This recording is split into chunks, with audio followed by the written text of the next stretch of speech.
Bismillahirrahmanirrahim. Assalamualaikum warahmatullahi wabarakatuh. Dan salam sejahtera kepada semua calon-calon SPM 2020. Hari ini kita ada slot sejarah bersama Cikgu Puan Nur Mastura Baharun Sakmur, Guru Cemerlang Sejarah. Alhamdulillah, terima kasih kepada semua calon-calon SPM. Kita akan terus mengupas tentang tajuk yang akan cikgu kemukakan sebentar nanti. Okey, seterusnya kita akan mengupas tentang tajuk tema 8 bab 4. Mungkin anak-anak pelajar semua mengetahui bab 4 ini adalah antara bab yang mudah, tetapi mungkin anak-anak membuat kesilapan, kecuaian yang menyebabkan anak-anak tidak mendapat skor yang baik untuk tajuk tersebut. Okey, seterusnya kita cuba melihat tentang soalan yang akan dikemukakan nanti. Okey. Untuk tema 8, kita ada beberapa bab daripada mata pelajaran tingkatan 4. Contohnya tema daripada tema 8 ini adalah bermula dengan bab 4, bab 5, bab 6, bab 7, bab 8. Daripada kesemua bab ini, dia akan keluar sekurang-kurangnya 1 atau 2 soalan. Jadi untuk hari ini, bersama cikgu akan mengupas bagaimana nak menjawab soalan menggunakan ataupun daripada bab 4. Okey, seterusnya kita lihat kandungan bagi bab 4. Bab 4 tema 8. Okey, anak-anak pelajar calon-calon SPM yang dirahmati Allah, bab 4 ini berkaitan dengan masyarakat Arab Jahiliah. Masyarakat Arab Jahiliah, walaupun kita nampak senang, tetapi kita tidak mahu sebarang kecuaian, kelemahan yang mengganggu kita mendapat skor terbaik bagi tajuk tersebut. Antara tajuk yang boleh ditanya dalam bab ini adalah tentang masyarakat Arab Jahiliah. Apa aspek yang boleh ditanya? Mungkin dari segi sosial, nilai-nilai hidup, organisasi politik, kepercayaan agama. Dan dalam pada itu juga calon-calon SPM, anak-anak semua, kita juga perlu bersedia untuk menjawab soalan kebat berkaitan dengan tajuk tersebut. Mungkin soalan itu berkaitan dengan tajuk-tajuk kecil yang dikemukakan. Okey, baik, kita teruskan dengan tajuk seterusnya, ataupun cikgu fokus terus kepada soalan-soalan yang mungkin akan ditanya. Okey, pengalaman cikgu, daripada pengalaman cikgu, apa yang cikgu nampak, selalunya calon-calon membaca tajuk-tajuk yang popular, tajuk-tajuk yang banyak mengandungi maklumat dalam buku teks. Daripada analisis cikgu, ada beberapa tajuk yang kecil tajuknya, tetapi anak-anak abaikan. Okey, cikgu bagi contoh satu soalan. Okey, soalan yang pertama, kalau kita lihat di ni, sistem kabilah yang diamalkan oleh masyarakat Arab Jahiliah telah membawa kepada terbentuknya amalan semangat asabiah dalam kehidupan mereka. Dalam kita menjawab soalan, kita perlu meneliti ke semua patah-patah perkataan yang terdapat dalam soalan tersebut. Okey, yang pertama yang perlu kita lihat adalah sistem kabilah. Kita kena faham apakah yang dimaksudkan dengan sistem kabilah. Okey, perkataan yang kedua adalah yang perlu kita perhatikan, anak-anak calon SPM 2020, adalah semangat asabiah. Asabiah. Bila kita dah faham, barulah kita meneliti soalan yang dikemukakan, soalan A, soalan B dan soalan C. Kalau anak-anak lihat, soalan A, B, C ni adalah berbentuk soalan struktur. Kenapa soalan struktur, anak-anak? Kerana markah yang diberikan hanya merangkumi 10 markah. Okey, kita beralih kepada soalan A. Soalan A, nyatakan ciri-ciri kabilah yang menjadi amalan masyarakat Arab Jahiliah. Okey. Seterusnya, kita teruskan dengan cara bagaimana nak menjawab soalan tersebut. Okey. Anak-anak juga kadang-kadang tu dia terlupa tentang beberapa perkataan yang perlu dititik beratkan. Antara yang pertama cikgu dah beritahu tadi ialah tentang jahiliah. dan juga masyarakat Arab Jahiliah. Seringkali anak-anak membuat kesilapan, calon-calon SPM sentiasa membuat kesilapan dan memerlukan masa yang panjang yang hanya untuk menjawab 1 markah, 2 markah atau 3 markah. Okey, kalau kita lihat di sini, maksud jahiliah merujuk kepada perkataan. Apa kesilapan yang anak-anak buat ialah memasukkan masyarakat keliru dengan apakah yang dimaksudkan dengan masyarakat Arab Jahiliah dengan jahiliah. Okey, kalau kita rujuk kat sini anak-anak, masyarakat ataupun maksud jahiliah ini adalah perkataan yang berasal daripada jahala, perkataan Arab jahala yang membawa maksud jahil, tidak berpengetahuan dan tidak mempunyai ilmu pengetahuan. Kesilapan yang kita ketara selalunya calon-calon SPM ni memasukkan tentang perbuatan ataupun apa itu masyarakat Arab Jahiliah. Dia ada beza anak-anak. Okey, sekarang kita lihat pula kepada maksud masyarakat Arab Jahiliah. Okey. Kalau kita perhatikan masyarakat Arab Jahiliah tu lebih besar, lebih banyak maksudnya kerana dia merujuk kepada perbuatan. Kalau jahiliah lebih kepada perkataan, masyarakat Arab Jahiliah adalah perbuatan. Okay, apa itu masyarakat Arab Jahiliah? Kalau anak-anak tengok pada pada skrin itu, kita akan dapati jawapannya ialah mereka tidak menerima kebenaran dan tidak mengikuti ajaran dan ajaran Nabi dan Rasul. Itu antara jawapan. Kenapa cikgu merahkan? Kenapa ada jawapan yang merah, ada jawapan yang hitam anak-anak? Okey, baik, maksud masyarakat jahiliah, perbuatannya yang pertama isinya mereka tidak menerima kebenaran dan tidak mengikut ajaran Nabi. Okey, kemudian tengok merah yang kedua, kehidupan mereka kucak-kacir kerana mereka tidak mempunyai Nabi dan Rasul dan kitab suci sebagai petunjuk. Kenapa merah anak-anak? Kerana jawapan yang sama. Berkemungkinan anak-anak akan hilang markah kat situ. Jadi pastikan dalam memberi jawapannya dalam aspek yang berbeza. Okey, seterusnya kita lihat maksud as-sabiah. Selalunya calon tidak boleh menjawab dengan baik soalan ini kerana tidak faham apakah maksud as-sabiah. Semua maksud ataupun istilah ini terkandung dalam buku teks masing-masing anak-anak. Okey, maksud as-sabiah ni adalah merujuk kepada semangat kesukuan yang melampau. Bila kita tahu apa dia maksud kesukuan yang melampau itu, kita boleh menjawab soalan dengan baik. Kecualilah kalau anak-anak terkeliru. Okey, kemudian istilah yang perlu anak-anak semua bezakan adalah kabilah dan juga kafilah. Kadang-kala kita jumpa juga anak-anak pelajar, calon-calon SPM tertukar istilah menggunakan kafilah. Selalunya kita merujuk kepada kabilah. Kabilah ini adalah suku-suku. Kafilah adalah rombongan. Jadi jangan sekali-kali anak-anak silap memasukkan istilah dalam jawapan anak-anak. Okey, seterusnya kita melihat, kita terus masuk mengupas tentang kehendak soalan anak-anak.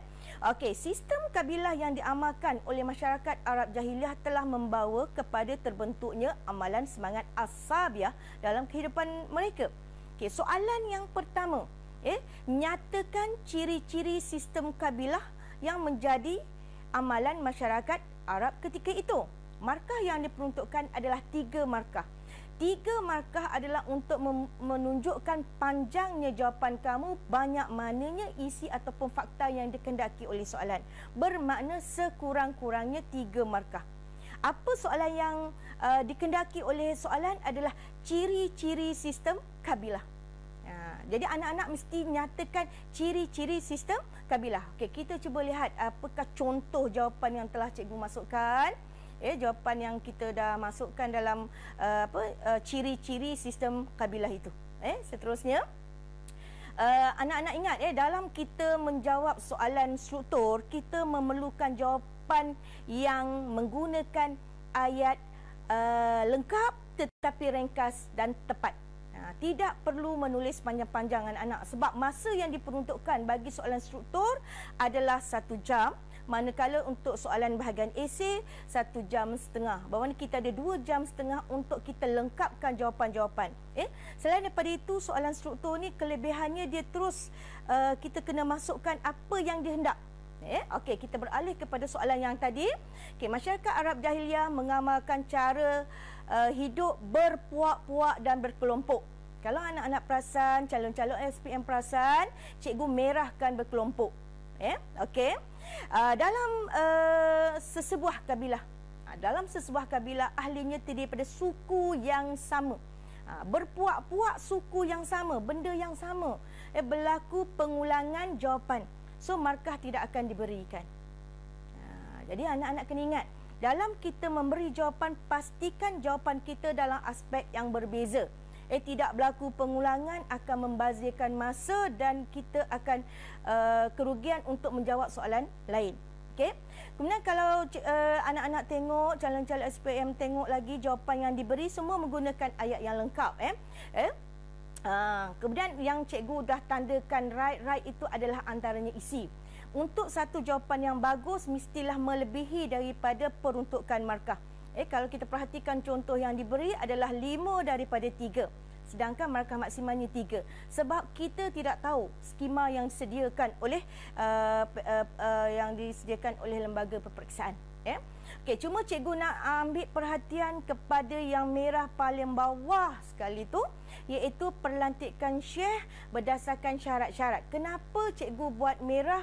Kerana ini menceritakan bahawa sistem kabilah itu mempunyai syekh. Sebab dia kata nyatakan, tidak perlu menghuraikan.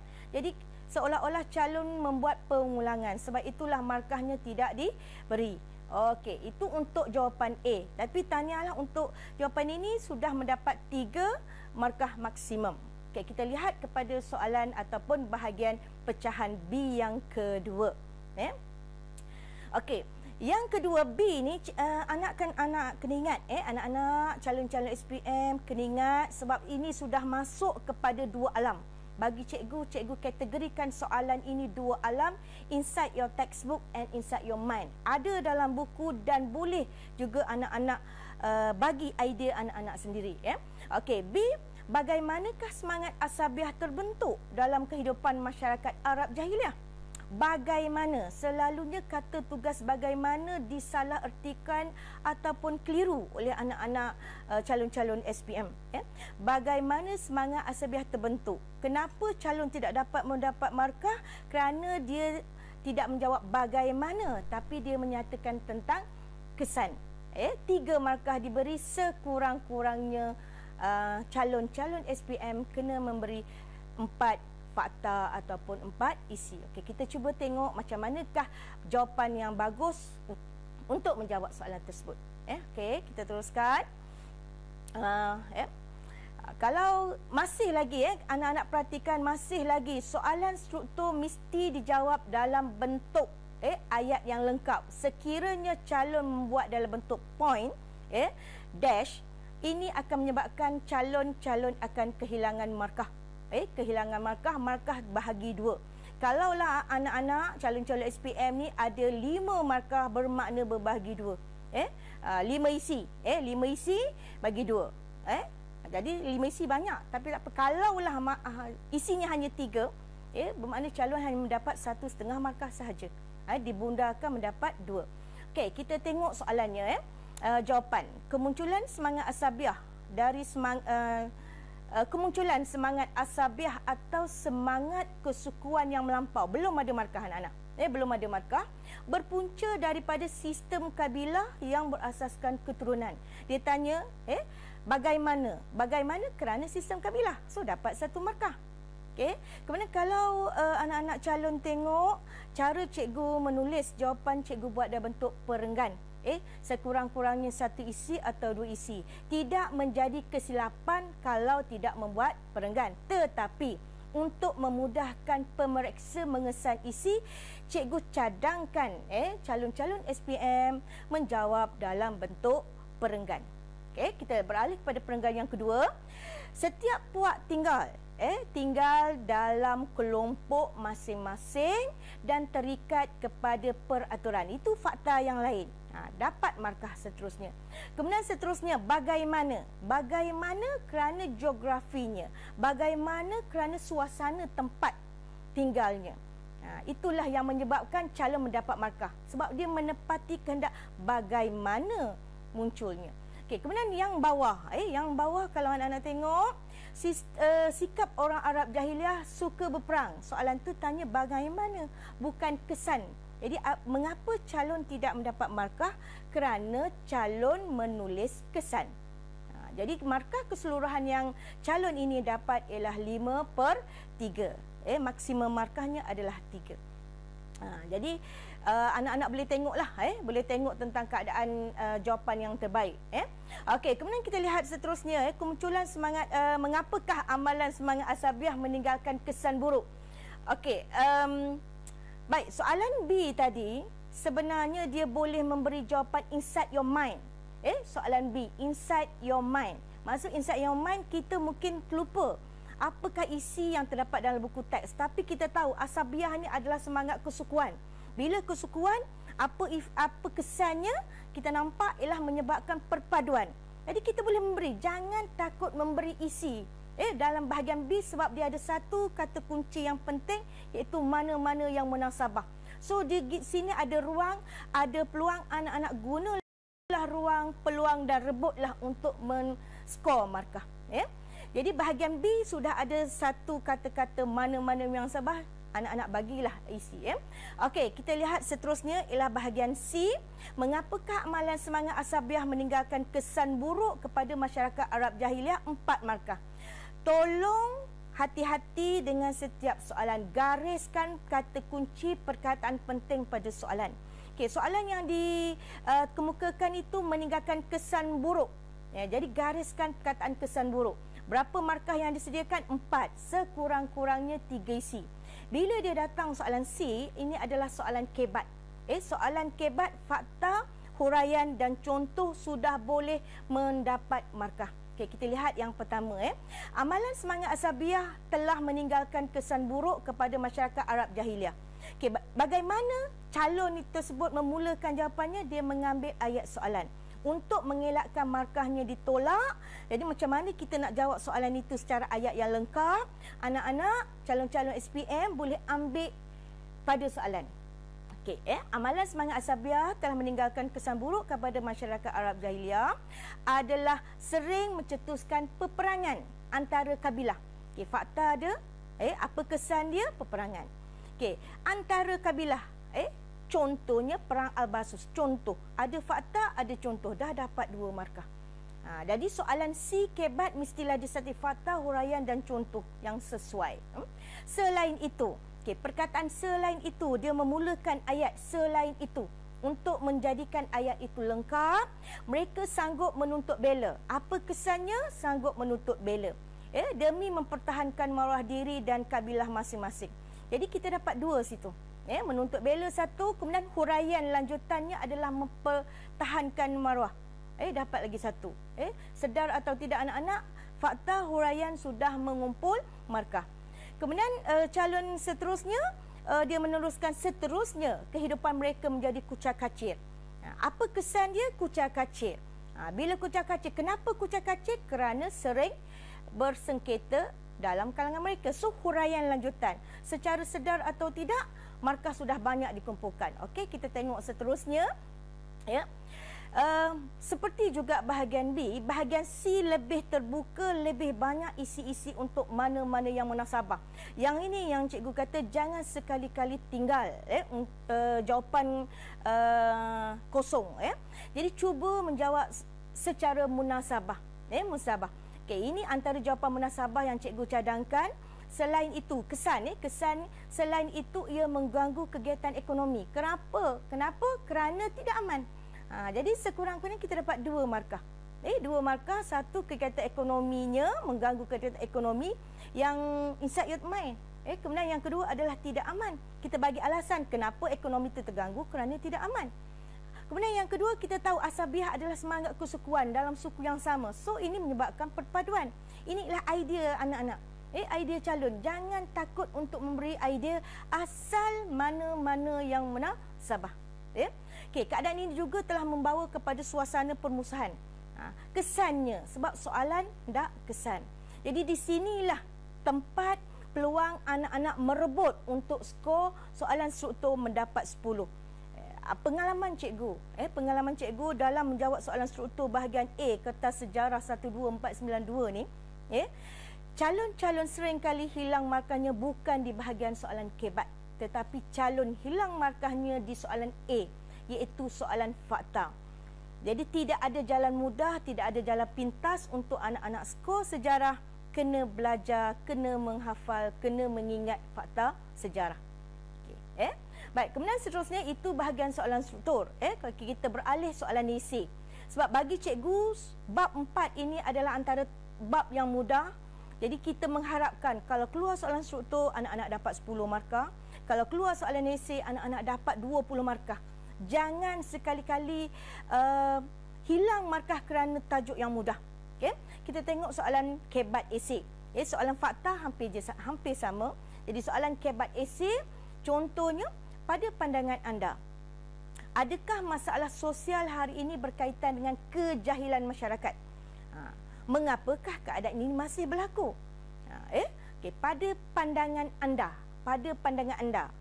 ini pandangan ikut saya, apa yang saya rasa. So di sinilah anak-anak dapat peluang ruang untuk skor markah 8 markah dengan syarat fakta, huraian, contoh yang munasabah. Mungkin juga soalan itu berubah, bagaimanakah kejahilan masyarakat boleh menjejaskan keharmonian hari ini. Markah 8. Ini kelebihannya soalan esei, kebatnya 8 markah. Saya cikgu juga nak nasihatkan dalam calon-calon SPM dalam dia memilih soalan esei, sebab soalan esei dia ada 7 soalan. Ada 7 soalan, anak-anak pilih 3 sahaja. Jadi dalam memilih soalan tu, antara perkara penting yang anak-anak kena perhatikan ialah soalan kebat. Pastikan soalan kebat itu akan memberi anak-anak 8 markah. Itu menjadi pilihan utama sebelum kita tengok soalan bahagian A, soalan bahagian B, pecahan A dan juga pecahan B. Okey. Kalau kita tengok juga soalan-soalan esei ni, calon yang pilih. Jadi jangan sekali-kali memilih soalan kebat yang memerlukan fakta.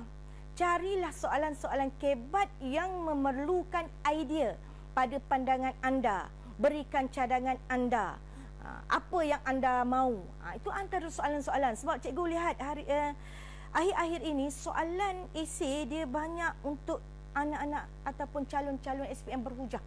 Berhujah, memberi pendapat. Tidak ada silap kecualilah jawapan itu kalau tidak munasabah. Selalunya semua jawapan yang munasabah akan diterima oleh pemeriksa. Okey, kita teruskan. Harap anak-anak masih lagi dapat bersama dengan cikgu. Okey, ini antara jawapan. Soalan esei kalau 8 markah memang banyak. Sebab kita memerlukan fakta, kita memerlukan huraian, kita memerlukan huraian lanjut dan juga isi. Okey, antara perbezaan soalan kebat, soalan struktur, bahagian struktur dengan kebat, bahagian esei ialah kesimpulan. Ini pernah juga ada yang bertanya dengan cikgu, adakah soalan struktur memerlukan kita menulis kesimpulan? Bagi soalan kebat, bagi cikgu soalan bahagian A, bahagian struktur kebat tidak memerlukan inferen. Sekiranya anak-anak calon-calon SPM menulis kesimpulannya, ini akan disemak dalam bentuk mana-mana yang munasabah. Berbeza dengan bahagian B. Bahagian B esei, sekiranya anak-anak menulis kesimpulan, pemeriksa akan memeriksa secara rubrik penskoran. Dia akan terus memeriksa sama ada aras 4, aras 3, aras 2 atau aras 1. Okey, antara jawapan yang diberi, kalau kita perhatikan jawapan yang ni, ada faktanya, ada huraiannya, cikgu dah tanda fakta, huraian dan contoh. Satu jawapan tapi perkembangannya amat baik. Kalau kita lihat jawapan itu dan dalam bentuk perenggan-perenggannya, ada fakta, huraian dan contoh. Okey, seterusnya kita beralih kepada inferen. Ada juga anak-anak tanya macam manakah nak menulis inferen yang baik. Setiap jawapan esei mesti ada sekurang-kurangnya satu. Di mana bahagian awal, bahagian tengah, bahagian akhir cikgu cadangkan Cikgu cadangkan anak-anak menulis inference di bahagian akhir sebagai kesimpulannya. Okey, ini salah satu contoh perkataan yang diguna untuk memberitahu ataupun memudahkan pemeriksa mengetahui bahawa jawapan calon ini boleh diperiksa secara rubrik penskoran. Perkataan yang calon ditulis ialah just true itu. Just true itu, semua pihak haruslah bekerjasama untuk menghapuskan masalah. Jadi dia mengulas, dia mengulas apa yang soalan. Jadi seterusnya dia akan memeriksa secara rubrik penskoran. Okey, macam mana kita nak tulis inference. Baik, seterusnya kalau kita perhatikan selain pada cara-cara nak menulis inference ialah kita menggunakan perkataan just true itu. Kemudian kita juga menggunakan perkataan-perkataan lain seperti kesimpulannya.